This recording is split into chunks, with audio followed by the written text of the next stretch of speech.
Welcome to the Canarian International Group of Alcoholics Anonymous. My name is Mossy, and I am an alcoholic serving as your secretary today.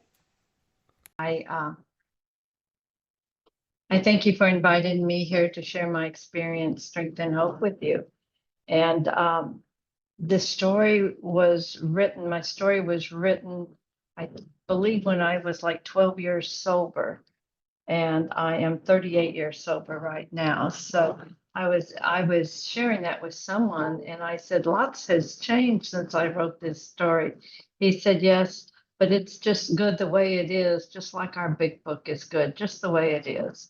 So here I go. Find the page. For those of you that don't know me, I am legally blind. I can read regular print with magnification. And so I kind of end up with a book right in front of my face, but if you have trouble hearing me, let me know. And this is on page 375 of the fourth edition of the Big Book of Alcoholics Anonymous. Winner takes all.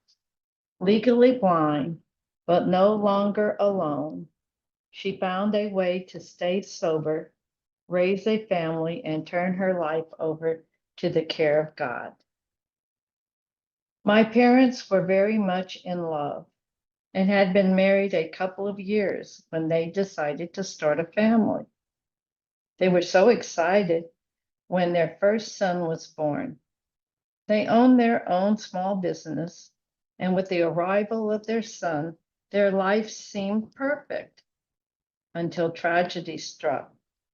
When their son was about 2 years old, my parents were eating at a local restaurant, and he was dancing to the music of the jukebox and having a good time.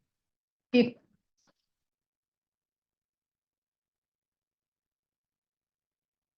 He followed some older children outside and was hit by a car. My parents carried him in an ambulance to a hospital 30 miles away where he was pronounced dead on arrival. My parents were stricken with grief. I was at the meeting last night, and there was one of the gentlemen in the meeting that lost his son in sobriety and was talking about that experience for him. And when it was my turn to share, I was sharing with the group that my parents had had that experience, but they didn't have a 12-step program to help get them through. They did have turn towards God and turn towards church to get them through that trauma in their life, but they didn't have the program, which I can see the difference in how our program can be there and apply to every situation in life we ever go through. One miracle that brought them some joy in the midst of all the pain was that Mom found out she was pregnant. When this little girl was born, she brought them great joy. She did not take the place of her brother, but in her own right, she did bring them joy. They tried again to have another little boy, but they had me instead. Not only was I a girl, but I was also born legally blind. A year or so later, they finally did get the boy they wanted, and there was a big party to celebrate his birth. From the very beginning, I felt different and unwanted. At a very young age, as children do, I had to make sense out of my life. So I came to the conclusion that I was bad and God knew I was bad. So God made me handicapped to punish me. I thought that the undertone of sadness in my family was because of me. Later, I realized that a part of it might have been due to my handicap, but there was still a lot of grieving going on. My father turned to alcohol and was a very angry man. When we were growing up, he was very critical. I was told things on a daily basis, like I was dumb and lazy. When I started school, I truly realized how different I was from other children. Children were very cruel and made fun of me. I could tell you many stories of times I was treated badly, and although the stories would be different, the feeling was always the same. I was not good enough, and I hurt. Special education was mostly for the mentally retarded, so I did not get much support from my teachers. Though there were two teachers who made a difference in my life. One was a third grade teacher who got me large print books.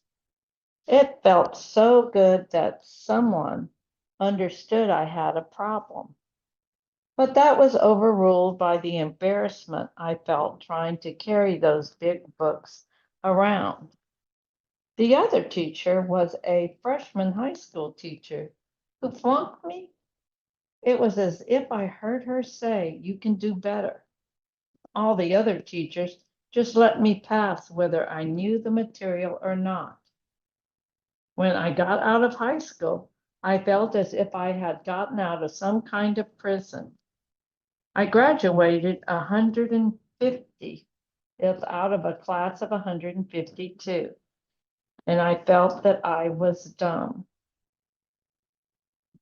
It was during my high school years that I discovered alcohol, and my problems were over. Now I was pretty and smart. For the first time, I felt as if I fit in. I still could not see. Oh, well, no big deal. I felt good. I got married and had two children. I married a man who was not or could not be honest. For several years after we were married, I did not drink.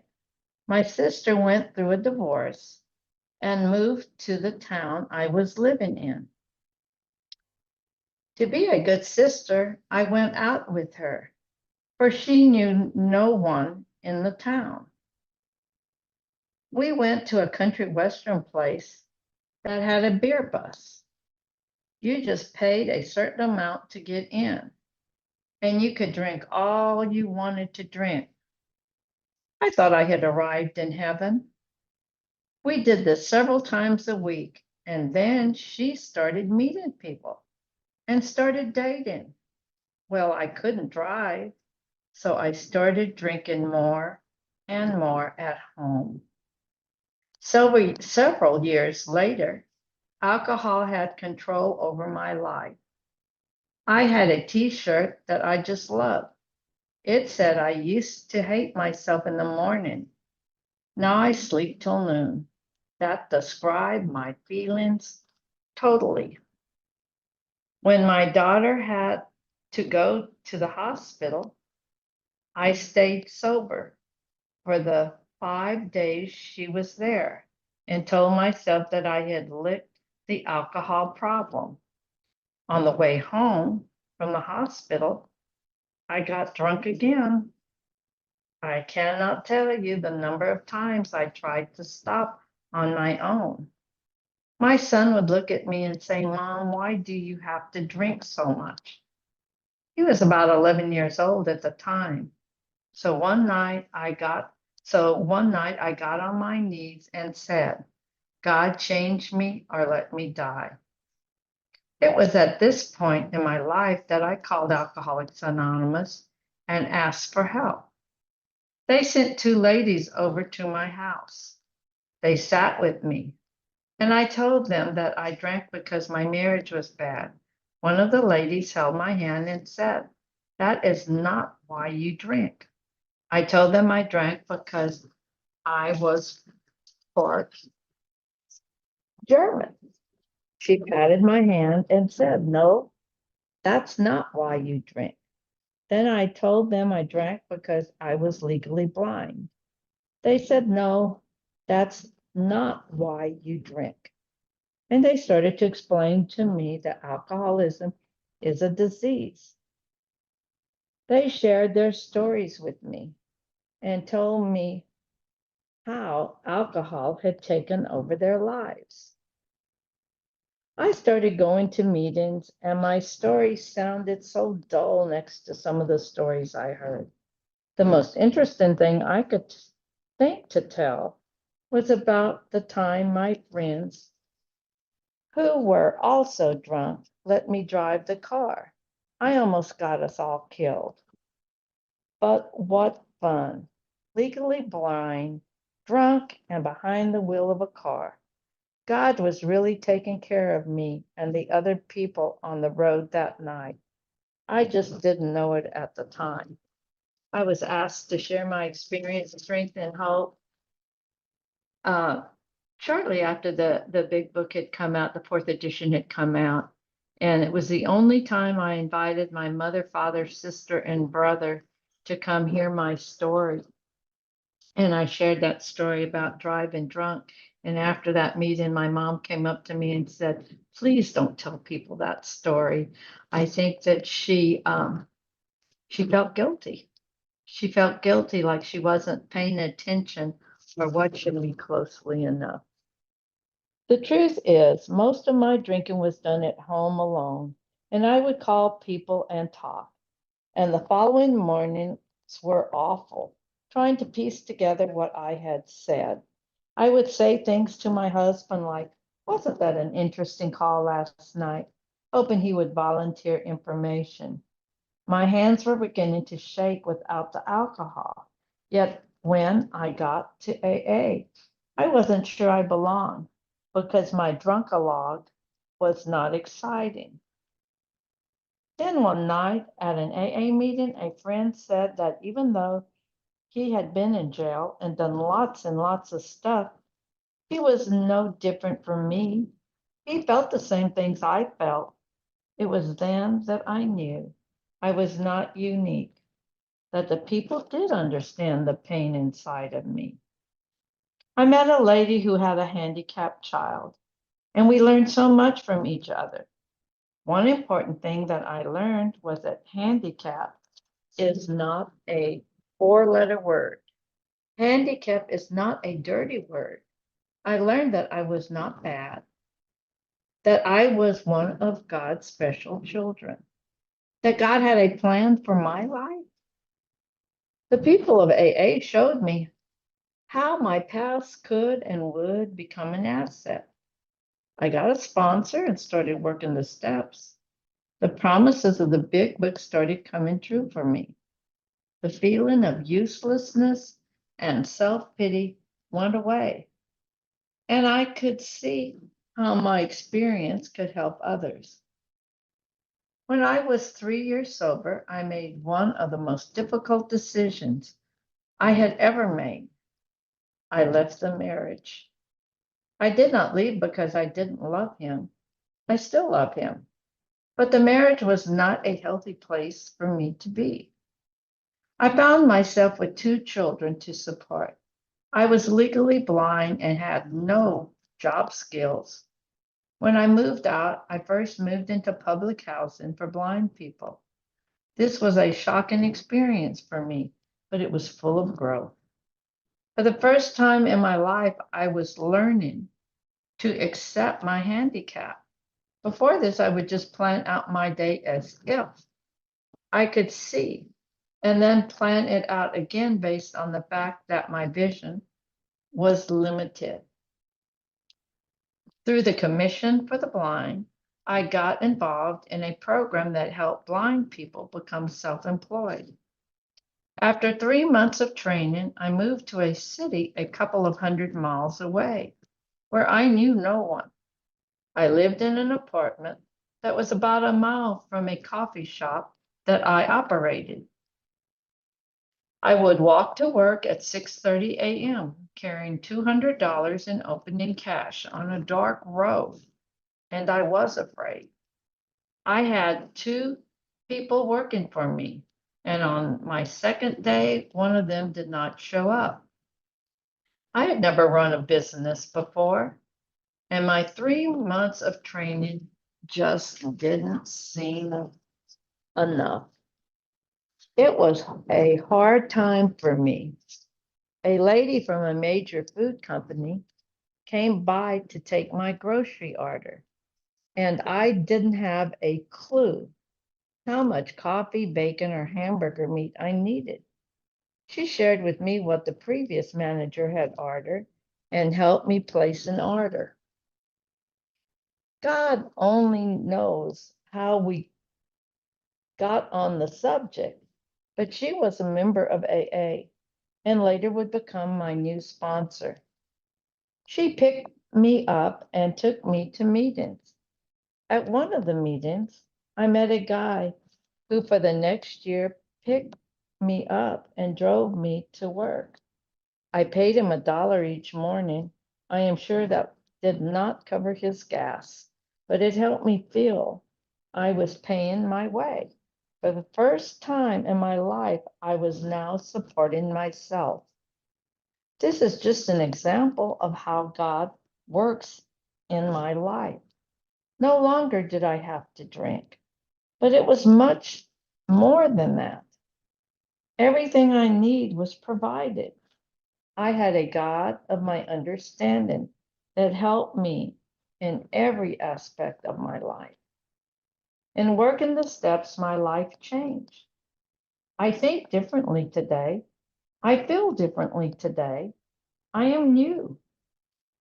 We have a sign at a AA meeting I go to that says, expect a miracle.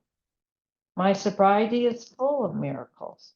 When my son filled out an application for college, I filled one out too and was accepted. Soon I will be a senior and I have a 3.71 grade point average. Thanks to AA, I had come a long way from being near the bottom of my high school class. It takes me a lot longer to read the material, so I have a CCTV. I put my book under this camera and it comes out in big print on a monitor. I have a talking calculator that helps me get through statistics and a telescope that can help me see the board. I accept help from the Disabled Student Services and gladly make use of the volunteer note takers. I learned to accept the things I could not change, in this case, my vision, and change the things I can. I could be grateful for and accept the visual aids instead of being embarrassed and rejecting them as I had when I was younger. I have already told you about some of the miracles that happened. However, there's more. I want to tell you how I feel inside. I am no longer spiritually bankrupt. It's as if I have a magic source in my life that has provided me with all I need. I just celebrated 12 years of sobriety a couple of months ago when I first came to AA. I didn't know who I was. My sponsor said, great. If you don't know who you are, you can become whomever God wants you to be. Today, I'm doing things that I never dreamed possible. More importantly, it is a peace and serenity I feel inside that keeps me coming back. I have been through hard times in and out of sobriety, but before AA, it didn't matter how good things got. I always had this feeling that something was wrong.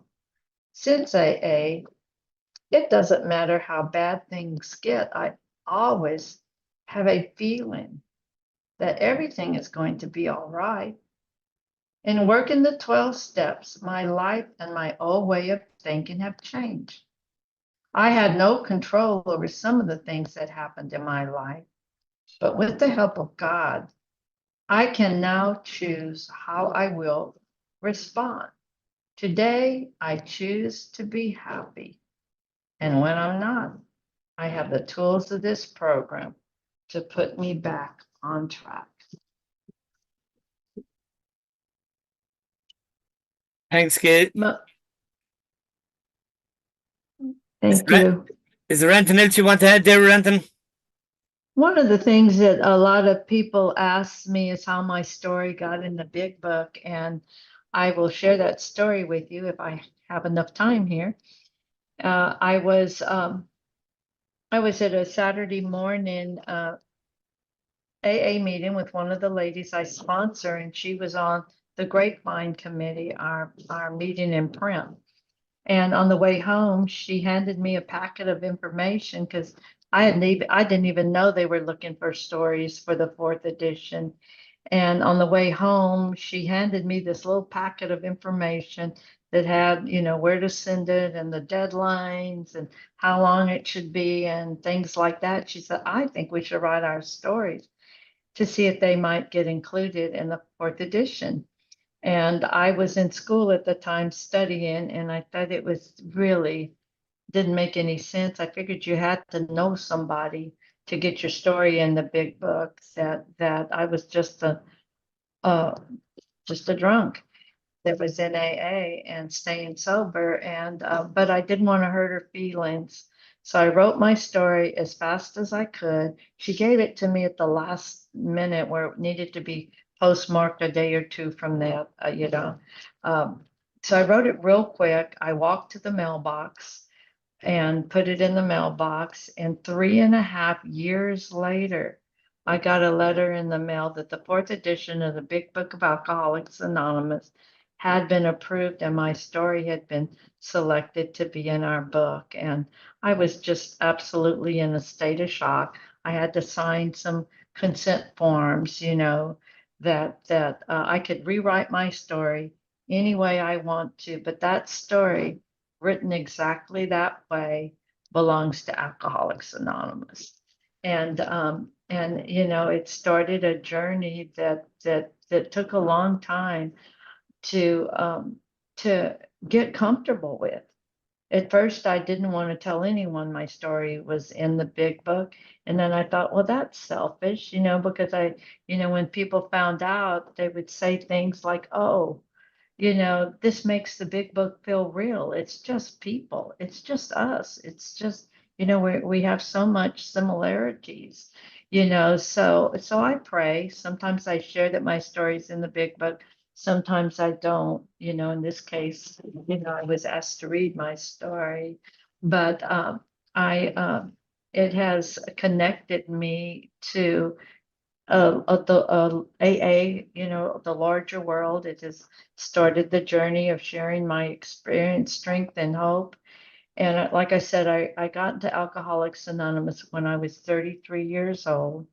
I'm 72 years old today, and I am still learning. Sometimes I feel like I've only tapped the surface of what this program has to offer because I've never been this age before.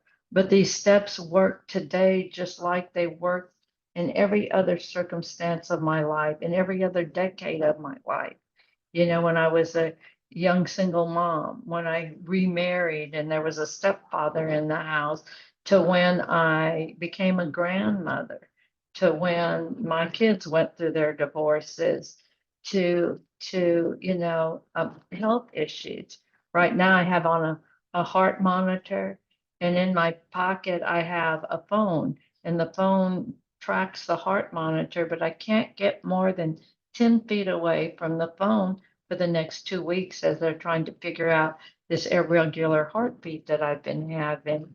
And I thought about, I can't get too far away from God, just like I can't get too far away from this monitor, but this program helps me keep that distance and that space between me and God so that I can, have that connection. When I got here, I knew I wouldn't mind doing the 12 step and helping people. That sounded pretty good. But after I was here a while, I realized I can't do the 12 step if I haven't done the 11th step and connected to a higher power. And I can't connect to a higher power if I have all this fear and this, I can't be spiritually awake if I'm cluttered with negative thoughts and character defects and confusion and chaos. So I can't do the 11th step if I'm not current on my 10th step. And I can't do the 10th step if I haven't done the others. So I can't do the 10th step unless I've done the 9th step and cleaned up my messes. And I can't do the 9th step unless I've done the 8th step to know what needs to be cleaned up. And I don't have the integrity to the 8th step if I haven't done the 7th step and ask God to remove my character defects. And I don't know what those character defects are if I am willing to let them go if I haven't done the 6th step, which allows me to become ready to ask God to remove those. And I don't know what character defects I have in the 6th step if I haven't done the 5th step and shared with another person, myself and a higher power, what's really going on here. And I can't do the 5th step if I haven't done the 4th step because I have nothing to share in the 5th step. So I have to do the work, the inventory work that helps me to look at myself and the part I play in life and take responsibility for me. And I didn't have the courage to do that unless I'd done the 3rd step and invited God into this, made a decision to turn my life over to a higher power and then launch into this action. And I don't have anything to turn over in the 3rd step if I haven't done the 2nd step and admitted that I'm powerless over alcohol and my life's unmanageable. And um, the 2nd step, the 1st step, they all fit together as a design for living. I can't make it on yesterday's sobriety. I'm still using these steps today to navigate life because it's the only thing I have found that has ever worked. When I got here, I was full of self-pity. And what y'all told me was that there's a difference between feeling sorry for myself and feeling my pain. I learned the difference between grieving and self-pity. And so today, when it's sad, I get to cry. And when life is happy, I get to laugh. I get to live life on life's terms. And I have this whole design for living that allows me to respond to life and to live life fully, experiencing all the ups and downs and twists and turns that life has to offer. I am truly a grateful member of Alcoholics Anonymous, and I'm glad I know that I can't make it on yesterday's sobriety, that this is something I get to do on a daily basis. I still go to tons of meetings. I went to one this morning and so this is my 2nd meeting today, and I'm going to another one later. So I'll have 3 in today, maybe 4, because I have a friend that's speaking. So if I can work it out to go listen to her, I'm going to jump on one of her meetings too. But Alcoholics Anonymous, I don't know if there's anyone new in this Zoom room, but it is totally a miraculous way to live. It's a gift that we have been given that's changed my life. That's helped me to show up and live life and be present to it. I love that, having had a spiritual awakening. That I'm awake, that there's more going on than what's present and what I see right now. I can wake up someday for no reason at all and just feel depressed or afraid or whatever. And I know it's not the whole story. It's just not the whole story. And they edited that story. Everything there I wrote, but they put periods where periods belong and commas where commas belong. And they did change one thing where they asked, where the ladies that came over to my house and talked to me, and the lady picked up my hand and patted it. What she actually said is, when I told her I had to drink because I was in a bad marriage, she patted my hand and said, "Bullshit." And she said the same thing to every other question I had. But they edited that out and cleaned it up a little for the big book, and I'm perfectly okay with that. But I have been on so many journeys that Alcoholics Anonymous has taken me on. And last week I was in this same meeting, and got to hear the guy speaking. And oh my gosh, he touched my heart with what he shared and the letter that he wrote that his wife had sent. Thank you, Max. Thank you so much for sharing your experience, strength, and hope with me, because I got to learn from you last week. And that's what we do. It doesn't matter if we have one day of sobriety or we're still drunk. We're all teaching lessons. There's nothing, all this life stuff, I get to learn from it. I was told, don't let a good resentment go to waste. Don't let a good fear go to waste.